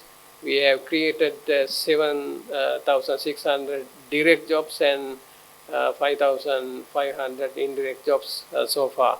And by now 73,000 installations, individual installations are there, and we encountered very few accidents comparing to 73,000. Only we, as per our records, only 15 incidents. Comparing to percentage, we were able to minimize that to the lowest. And with the promotional schemes, the utilities like LECO, they have introduced the loan schemes. The Sri Lanka LECO has launched 2 billion rupees as soft loan scheme for private sector as a promotion for renewable energy. And we are now regulating the rooftop sector, and we are not promoting them to import low quality instruments. We are now discussing with the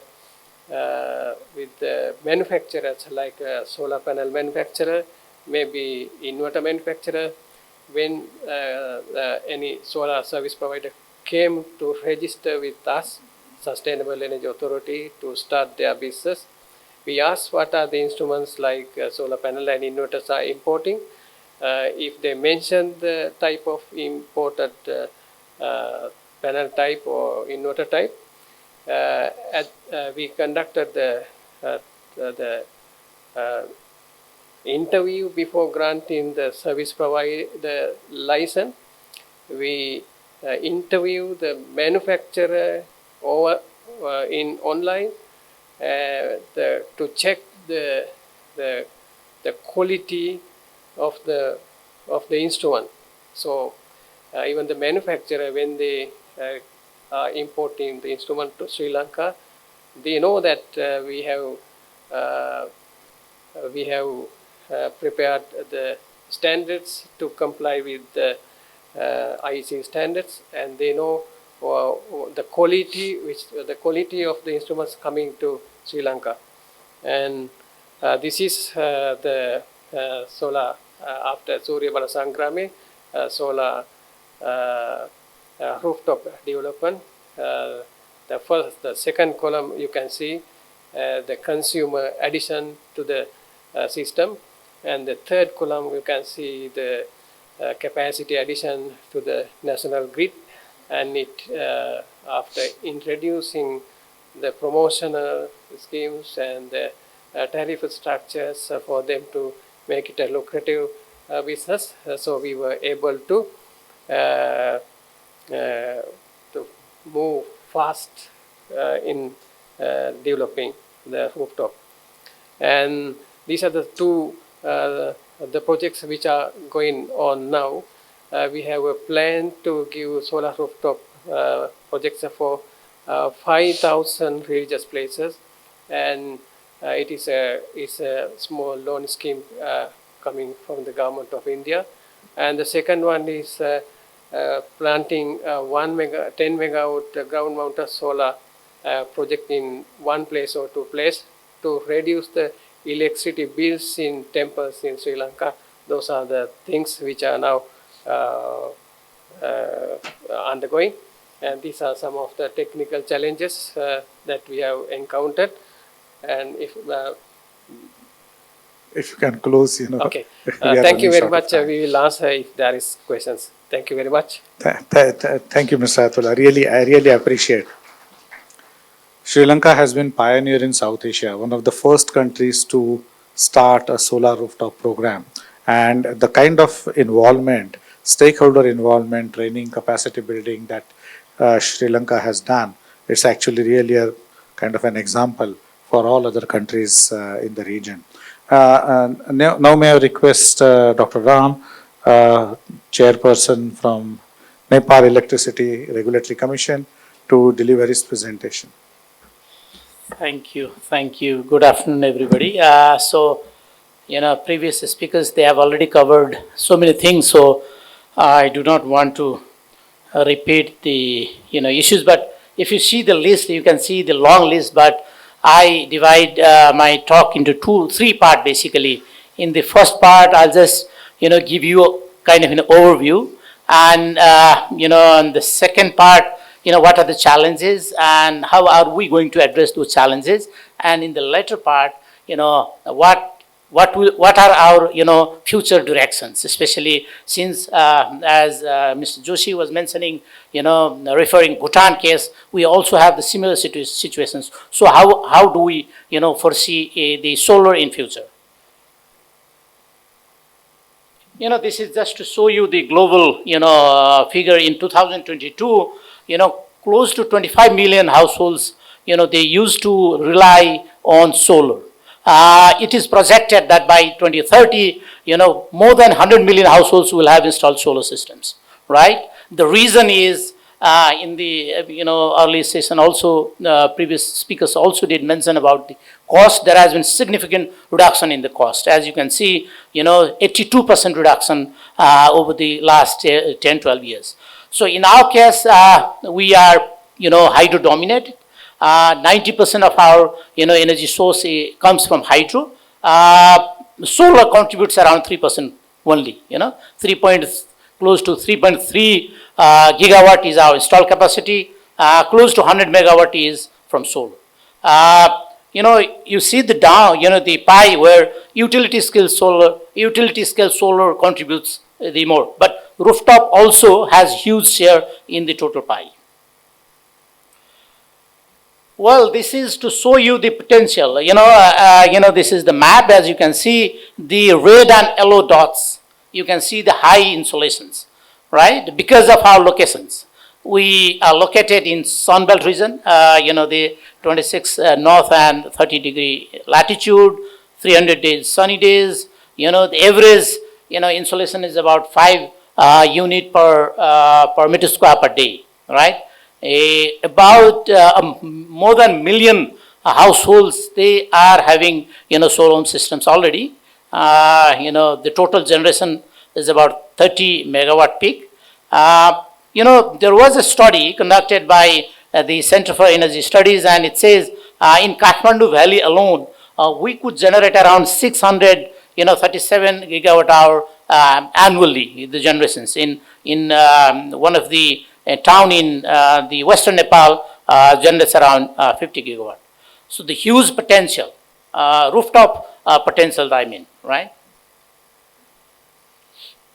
The 3 or 4 areas. We have net metering, which was introduced in 2016. The whole idea was to sell excess electricity back to the grid.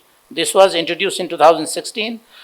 We have but the restriction is there, up to 100 kilowatt for residential sector and for 1 megawatt for industrial sector. I'll come a little later also why we have kept the limit cap, and then the projects below than 1 megawatt, you do not need license, but you need to notify to the local government. For projects above than 1 megawatt, 1000 kilowatt, you need to get license from the licensing authority. Unlike in other countries, a license is being issued by the government, not by the regulator in Nepal. We have the state-owned utility like in Maldives, kind of a bundled utility. NEA buys power from the independent power producers. But very recently, we started, procuring power through a competitive bidding. The recent bid was out for about, 800 megawatt. This is the new initiative. And then for the rooftop solar, we have a dedicated entity called Alternative Energy Promotion Centers. The projects are identified not based on, supply driven, but based on demand. The vendors are selected.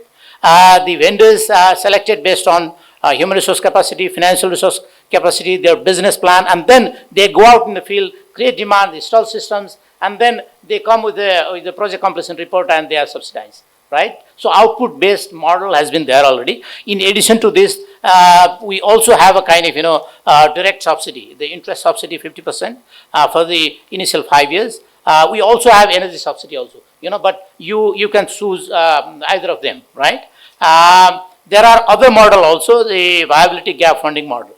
But in the, in the nationally determined contributions, so the government actually plans to increase the current share of renewable energy. We have around 7%, so that will be increased to 15% by 2030. This is the kind of ambitious plan that government has brought in. But there are challenges. One of the challenges is utility doesn't want to, is not motivated to actually buy power from solar rooftop.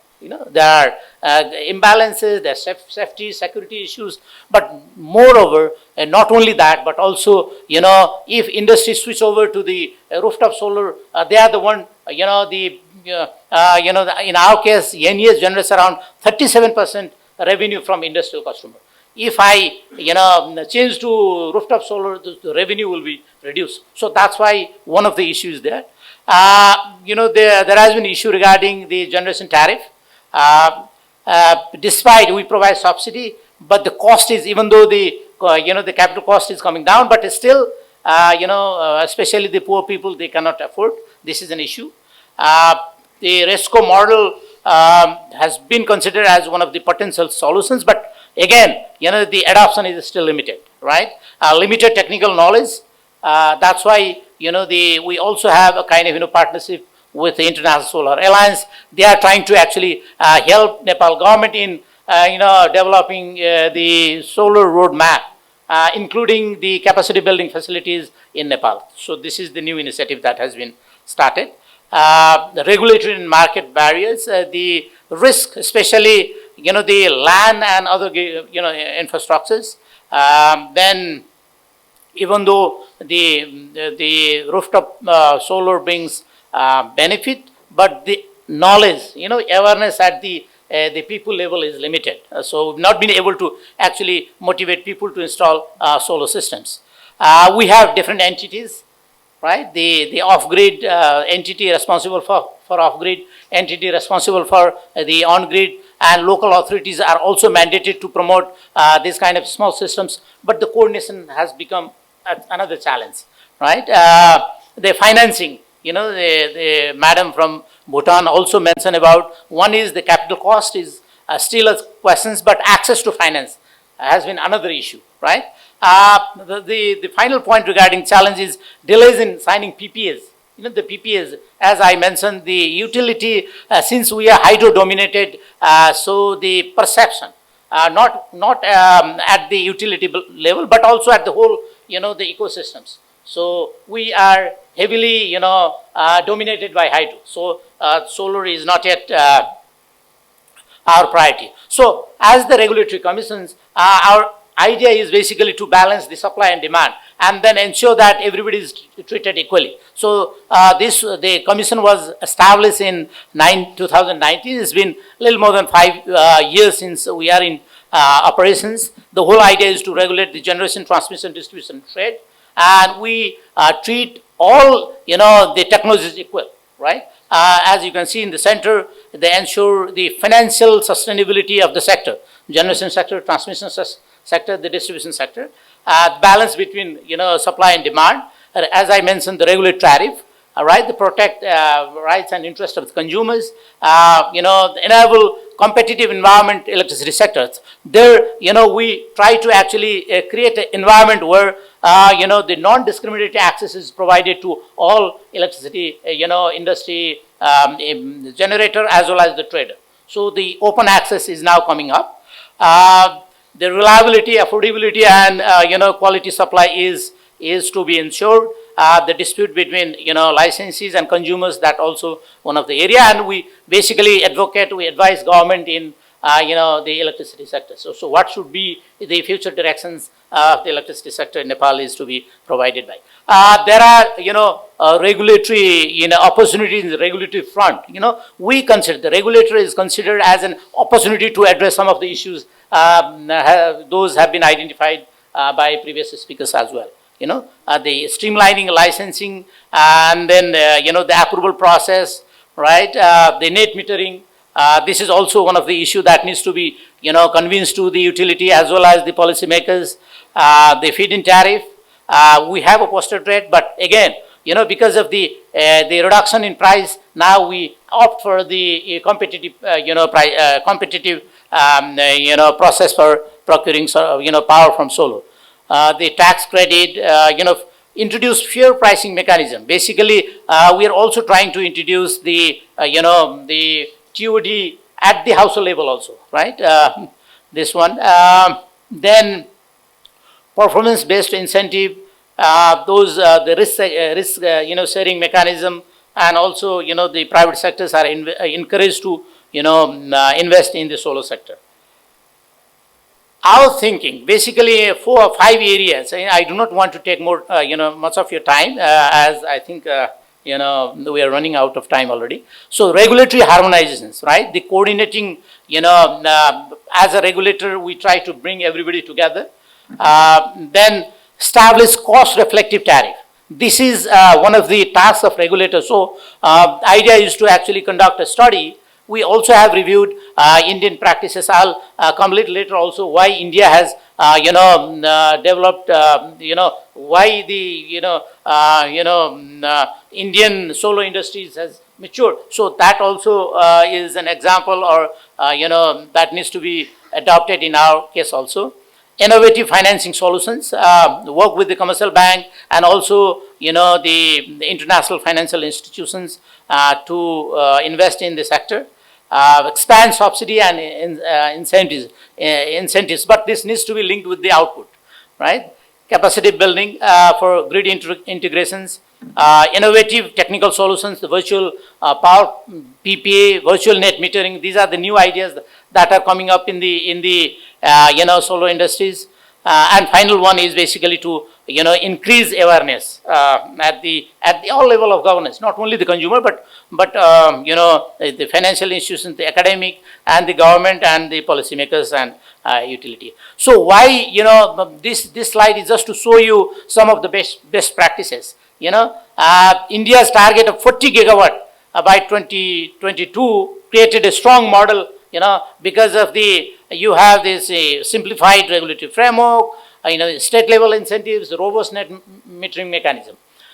We could also learn from Bangladesh. They have been able to actually disseminate close to 6 million rooftop solar through this innovative financing model. I think they have the equal the institutional mechanism. German also, because of dedicated model, especially the feed-in tariff. Those these are some of the best practices that we could learn, and then we could actually replicate in our part of the world. This is my final slide. Basically, since we are hydro based, but we also would like to diversify our generations. How do we do this? To enhance the energy security part, right? We generate more during rainy season, but we need to import electricity from India during dry season. So solar can actually complement, right? Progressive regulatory framework is key to unlock the vast potential of solar energy resources in Nepal. But for this collaborative effort, right? The regulator, the industry, the government, financial institutions are needed to upscale the solar in a big way. With this, I stop here. Thank you very much. Thank you. Thank you so much, Dr. Ram. A very interesting presentation and learnings from different countries and unique challenges for hilly region countries. I have got one question to all the panelists, but before that, I wanted to throw open to the audience if they have a question. Yeah. Can someone share the mic? Please introduce yourself, and then if you have a question to a particular panelist, please state so.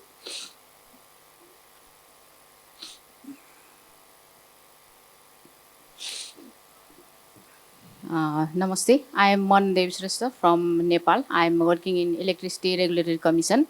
My question goes to presenter from Bhutan. My question is there licensing provision for rooftop solar? As you showed that in your presentation, there is the 5 megawatt installed capacity is all from rooftop solar, and you are working on licensing provision. So, is there any provision? Thank you for your question. As per the Electricity Act, we are supposed to license all generation. So they had to come. But what we have done is like for the solar rooftop systems, the capacity is very small. So what we have done is we have looked into, we are now issuing exemptions for such systems so that it can facilitate and lessen the burden on the developers. Yeah, yes, please. Bhaskar Raja, USA, Delhi. If there is one deal that you could make during this these 4 days, what would it be? This is across countries. Thank you. Sorry, can you just please explain? One deal. Yeah. Okay. Yes. Who would like to go first? Dr. Ali? Hi. I think most of the speakers mentioned about the finance. I think access to low-cost financing and ease in tapping those financial sources is one of the fundamental things that could really change the dynamics and to the sector as well.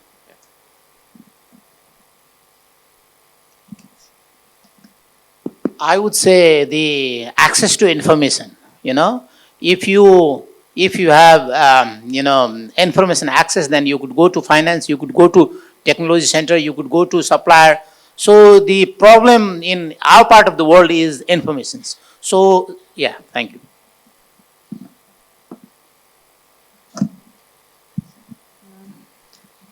Since all the participants are like from diverse backgrounds, I feel like each one has a role to play in co-creating this solar future for our region. So for me, it would be collaboration, like see how we can collaborate better as stakeholders and also partners in meeting our clean energy goals for the region.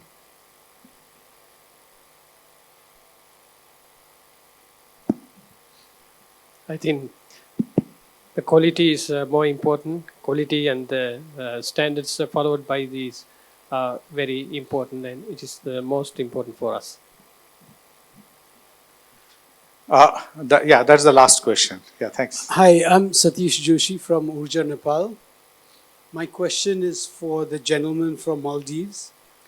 I noticed that, given your energy scenario where you import diesel and other fossil fuels, your cost of generation is extremely high. And if the internet is right, I just looked up, you have one of the highest tariffs in South Asia.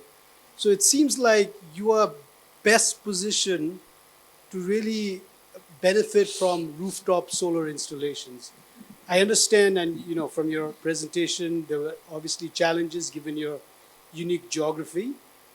But I'm just curious why it hasn't taken off, because solar tariffs are coming in at anywhere between 4 or 5 cents in that range, and your average cost of generation is much higher than that. So why hasn't Maldives really taken up RTS?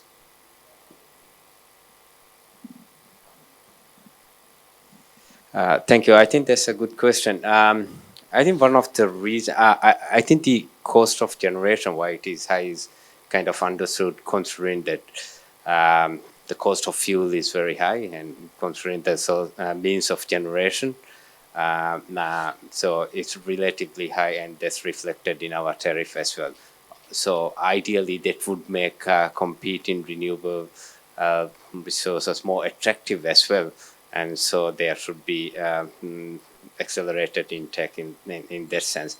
But in our case, I think there has been a lot of different hurdles in terms of penetrating into the maybe access to the grid and for renewable technologies, namely solar.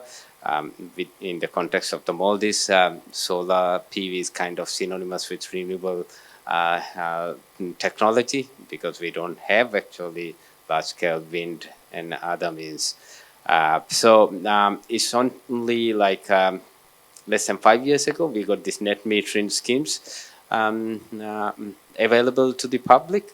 So that kind of force the utility, the service provider, to provide access for household and commercial users to install solar PV on their rooftop and make use of the resource as such. So I think in one aspect, maybe we haven't come up forward with the administrative and regulatory framework so far that kind of encourage the potential that could be tapped in that sense. The other thing is, I think maybe we are still seeing solar as a supplement means of generating electricity rather than the main thing. So it's a kind of a top-up. Even in terms of maybe meeting the peak demand, shelving peak demand, or to prepare for next year's peak, we don't plan for installing more solar and trying to reduce the peak or investment on them. Rather, we invest on diesel generators to ensure that there won't be power interruption, because with solar we don't get that reliability as such. I think the issue I would touch again is the kind of financing that's available to us in terms of having reliable connections with respect to solar, because we need a storage, some means of storage in order to transition totally. Of course, we can have rooftop solar to some extent, but then it's something like, in our case, we set the standards up to 30% of the peak. There's only so much you can feed into the grid without storage capacity.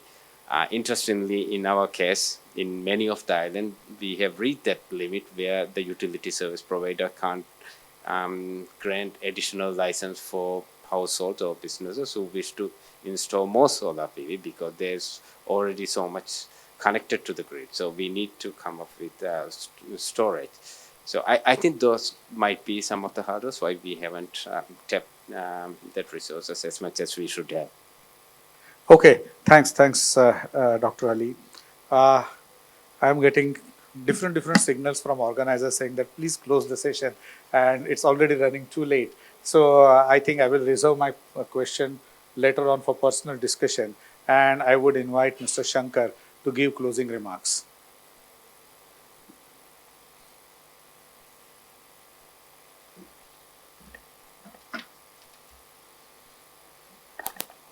Thank you.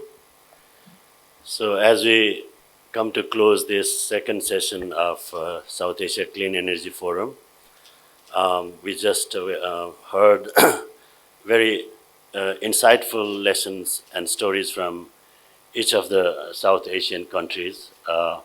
And I think I personally also learned quite a lot where each of the countries are in terms of in the journey towards integrating this rooftop solar in their respective grids. So I think in conclusion, what I can see is that rooftop solar is going to play a role in terms of making our grids more resilient and in terms of a clean energy future for South Asia.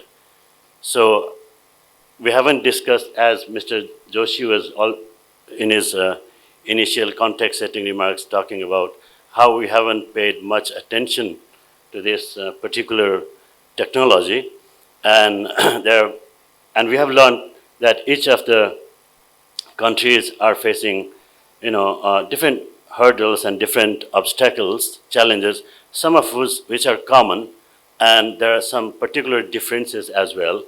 And we have heard, how some of the regulatory framework policies can really change, the market and the advance, like the story that we heard from India. So the numbers really spiked once a particular change in policy was made. So I think these are encouraging aspects of this particular technology, and so I think this has a good role to play, and we really need to think about how do we promote, how do we tackle these challenges and obstacles going forward in each of our countries, and learn from what is going on from each other.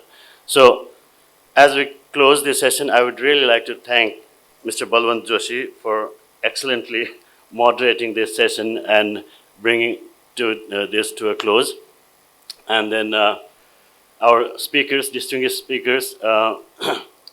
Ramprasad Dhital, Electricity Regulatory Commission Chairperson from Nepal, Ms. Deki Chodin, Electricity Regulatory Authority CEO of Bhutan, Mr. Divyangshu Jha, Deputy Secretary, Ministry of New and Renewable Energy, India, Mr. J.M. Athula, DG, Sri Lanka Sustainable Energy Authority, Dr. Ali Ajwar, Deputy MD, State Electricity Company Limited, Maldives. So I think we learned a lot from all of these distinguished speakers. And I would also like to thank the organizing team from USAID SACEF and its partner IDEM Infra, so for thoughtfully planning this session and making it a successful session. And then, of course, the participants, all of you, which have taken the time and valuing its importance. Thanks to all of you. And so I think as we leave this session, let's commit ourselves to continue this discussion forward and make this particular technology, into mainstream and make it a success. So once again, thank you all, and have a good rest of the day. Thank you.